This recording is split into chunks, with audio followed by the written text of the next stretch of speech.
Ciência em crise, não se concebe um país sem universidade, diz pesquisador ao recente alerta da CAPES para um possível corte de milhares de bolsas de pós-graduação. Acendeu o sinal vermelho na ciência brasileira. A Sputnik Brasil ouviu 3 importantes cientistas brasileiros, além de um estudante de doutorado, para explicar a situação. Na quinta-feira, 2, os pesquisadores e estudantes universitários do Brasil estremeceram diante de um ofício da Coordenação de Aperfeiçoamento de Pessoal de Nível Superior, CAPES, pressionando o Ministério da Educação para que agisse com o governo federal e evitasse que o presidente Michel Temer usasse o veto sobre a Lei de Diretrizes Orçamentárias, LDO, de 2019, aprovada no Congresso Nacional. A CAPES foi enfática e alertou para o risco de corte de centenas de milhares de bolsas na pós-graduação brasileira, o que iria virtualmente paralisar a pesquisa no país. O alerta funcionou e na noite da terça-feira, 14, a equipe do Ministério do Planejamento anunciou a manutenção do texto aprovado pelo Congresso Nacional, mantendo um artigo garantindo o orçamento do ano anterior e contrariando a Emenda Constitucional 95, EC 95, a famosa PEC do teto de gastos. A LDO, no entanto, ainda servirá como base para a proposta da Lei Orçamentária Anual, LOA, e principalmente, os anos seguintes, não importa o aumento das áreas, terão que seguir a regra à risca. No caso deste ano, segundo o governo federal, as verbas da CAPES serão custeadas com o deslocamento de verbas de outros setores. Para os pesquisadores ouvidos pela Sputnik Brasil, o cenário que se aproxima é trágico. Nós estamos em uma guerra. Vanderlan Bolzani é doutora em Química e vice-presidente da Sociedade Brasileira para o Progresso da Ciência, além de professora na Universidade Estadual Paulista, Unesp. A crise não é simples de se explicar, mas para esta professora isso é justamente porque é uma crise de raízes históricas. Em entrevista à Sputnik Brasil, Bolzani disse acreditar que é preciso observar que o sistema de ensino superior e pesquisa do Brasil é considerado recente em relação aos países desenvolvidos, e que isso coloca o país em uma posição de vulnerabilidade. Enquanto em outros países, mesmo vizinhos, as universidades são centenárias, no Brasil, as instituições mais antigas não chegam a tanto, como é o caso da Universidade Federal do Rio de Janeiro, UFRJ, de 1920, e da Universidade de São Paulo, de 1934. Mesmo assim, ela afirma, o Brasil pode se orgulhar da ciência que pratica, e que o investimento na área é essencial, pois tem sido a ciência o grande motor da humanidade. Nós podemos nos orgulhar que nós somos um país respeitado no mundo inteiro por termos uma fonte renovável de energia, ter carros altamente tecnológicos com tecnologia etanol. Isso é uma coisa fascinante, afirma a pesquisadora. No entanto, segundo ela, a ciência tem sido vista como um gasto quando na verdade se trata de um investimento, o que outros países já compreendem há muito tempo. E a prova, ainda segundo ela, são os próprios frutos colhidos da pesquisa. Para ela, trata-se, no Brasil, de um projeto contra o povo. Nós estamos em uma guerra, e se estamos em uma guerra, os inimigos estão aqui mesmo. E isso é muito sério, aponta a professora Vanderlan. Apesar de acreditar que as universidades são elitizadas, ela ressalta uma posição contrária à privatização, tanto da universidade como da pós-graduação. Ela se afirmou contra as declarações do candidato à presidência da República, Geraldo Alckmin PSDB, que afirmou em entrevista recente ser favorável ao estabelecimento de mensalidades na pós-graduação brasileira, mesmo não sendo o único candidato a defender a ideia. Mensalidade robusta não faz universidade boa em lugar nenhum do mundo. É muito investimento e investimento é público. Se você vem dos Estados Unidos, na próxima semana eu vou a Harvard. O grande investimento daquela universidade vem do governo, nem que sejam as mensalidades de não sei quantos mil dólares, enfatiza a vice-presidente da SBPC. Para ela, assim como para a organização que representa, o país precisa criar formas de investimento permanente que não fiquem à mercê da vontade dos governos. Qualquer país que queira ter uma estrutura mínima e favorável à sua sociedade tem que ter políticas de Estado mínimas. Políticas de Estado, aqui não, aqui são políticas do governo A e do governo B. O custo disso é terrível, aponta.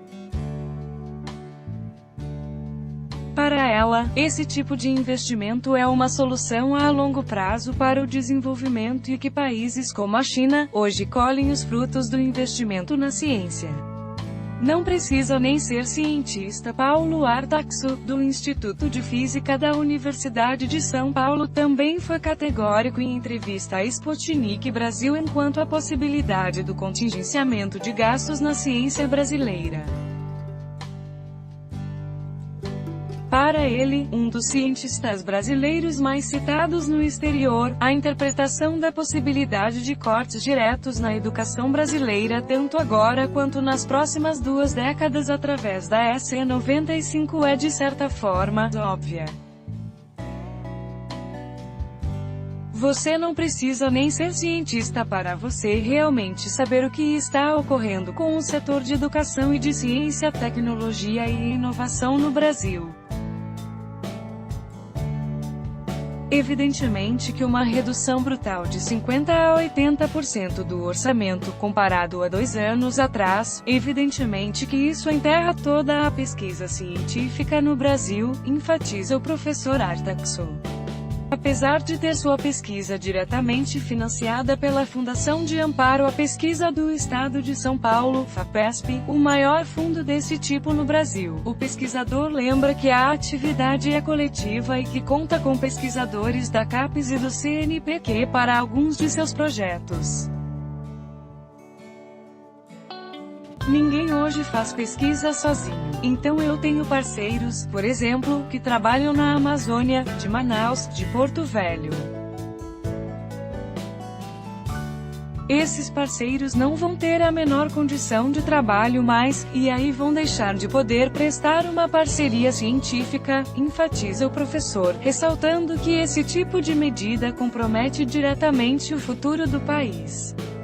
Paulo Artaxo tem estado ativamente presente na imprensa defendendo os investimentos na área da ciência brasileira. Em suas discussões, ele argumenta que o país teria como investir mais na área, da mesma forma como reafirmou em entrevista à Sputnik Brasil. Isso não é uma questão de falta de dinheiro porque o Brasil investe somente 1% do seu orçamento em pesquisa científica. E isso é um valor extremamente baixo, como por exemplo comparado com o que o Brasil dá de subsídios ao petróleo, de subsídios para a indústria, do custo do poder judiciário, do custo do poder legislativo, ressalta Paulo Artaxo. A quantia, segundo o professor, é desprezível em relação às despesas financeiras do país, o que para ele evidencia a manutenção de um projeto. É um novo projeto de país, em que você basicamente elimina a pesquisa científica e elimina o sistema de formação de pessoal altamente qualificado para torná-lo totalmente dependente do exterior. Não dá para menosprezar o papel da universidade em um país que precisa crescer. Maria Rita Marques de Oliveira é nutricionista e referência internacional na área da segurança alimentar e nutricional. Ela coordena hoje o Centro de Ciência e Tecnologia para Soberania e Segurança Alimentar e Nutricional, INTERSSAN, um centro que está prestes a inaugurar um prédio no campus da Unesp, em Botucatu, interior de São Paulo, interligando dezenas de núcleos e comunidades agrícolas voltadas para o tema no estado e também no Paraná, parte de um projeto nacional de integração e soberania alimentar. O projeto já trabalha a todo o vapor há mais de 2 anos, reúne pelo menos 50 bolsistas, alunos de mestrado, doutorado e pós-doutorado. O centro será inaugurado em dezembro, mas as perspectivas de investimento na ciência brasileira podem fazer o projeto morrer na praia.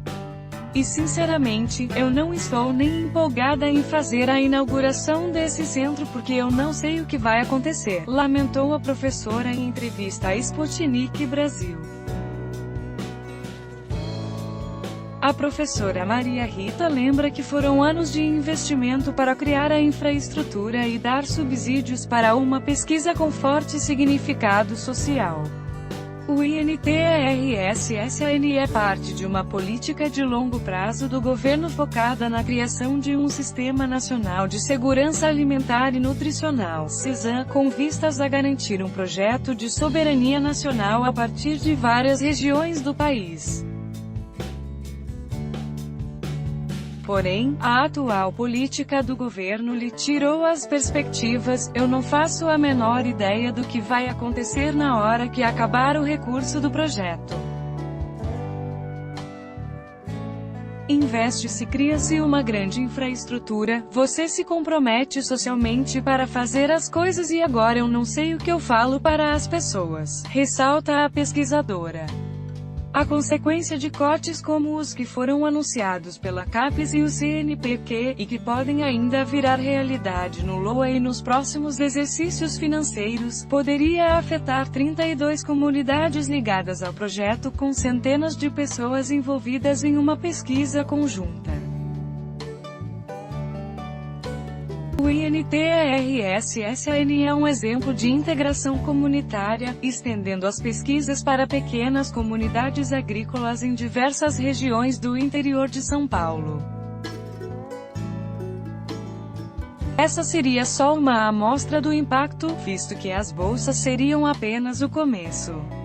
A perspectiva, conforme aponta a professora, é de redução no investimento geral na pesquisa de nível superior. Nós estamos falando só da ponta do iceberg, que são as bolsas. Mas eu acho que existe um deslocamento de recursos para pesquisas e para universidades muito grande. As universidades têm um papel muito importante no desenvolvimento local, na interação com a comunidade, no fortalecimento das políticas. Não dá para menosprezar o papel da universidade em um país que precisa crescer, que precisa se desenvolver. Não se concebe um país sem universidade, conclui. A quem interessa que o Brasil produza ciência, entre os estudantes, a perspectiva é ainda mais precária. Dentre os milhares que podem perder bolsas nos próximos anos, uma boa parte não tem outra fonte de sustento. Atualmente, as bolsas de pós-graduação principais na CAPES variam de R$ 1.500 por mês, no mestrado, a R$ 2.200 mensais no doutorado. Mesmo com a perspectiva de cortes, há um crescente movimento entre os estudantes que reivindicam não só as bolsas, mas o reconhecimento de suas jornadas de trabalho dentro dos laboratórios. Em entrevista à Sputnik Brasil, Leandro Oliveira Siqueira, um aluno de doutorado da Unesp de Bauru, em São Paulo, na área de desenvolvimento humano e tecnologias, afirma que esse quadro já é de precarização. Leandro é bolsista da CAPES, e é um dos coordenadores do movimento classista de pós-graduandos, MCP, presente em universidades de São Paulo, Espírito Santo e Rio de Janeiro. Para Para o movimento, as bolsas têm que ser entendidas como um direito e não como um benefício. Para isso, seria necessário o reconhecimento do aluno bolsista como um trabalhador. O estudante da pós-graduação hoje é visto como um não trabalhador. É visto como uma pessoa que só estuda ou só faz pesquisa e não tem acesso a nenhum direito trabalhista, aponta Leandro, que, porém, acredita que a visão seja consequência de uma universidade que se fecha diante da sociedade. A pós-graduação e a própria universidade pública brasileira estão distantes da população. Isso é fato, então é muito difícil para as pessoas enxergarem o que acontece dentro da universidade. Até porque a universidade se coloca como um obstáculo dessa aproximação, aponta Leandro, que acredita que essa situação facilita a visão do pesquisador como usuário de benefícios e não um trabalhador. Ele lembra que com isso o pesquisador de pós-graduação não tem, por exemplo, contribuição para a Previdência em um período que dura no mínimo 6 anos após o fim da graduação. As bolsas ficam próximas do rendimento médio do brasileiro, que segundo o IBGE, foi de R$ 2.112 em 2017. No entanto, o sucesso na pós-graduação exige investimentos em livros, participação em congressos e publicações. Aí você pega uma revista, por exemplo, uma em que nós publicamos no começo do ano, é $2.200 para se publicar um artigo lá, relata o estudante, que tem uma visão amarga sobre o atual cenário em que está inserido. É lamentável, a pós-graduação no Brasil é um projeto de destruição e de sucateamento, lamenta, citando a EC95. Diante do cenário que considera de isolador, Leandro indaga: a quem interessa que o Brasil produza ciência? A quem interessa que o Brasil produza tecnologia?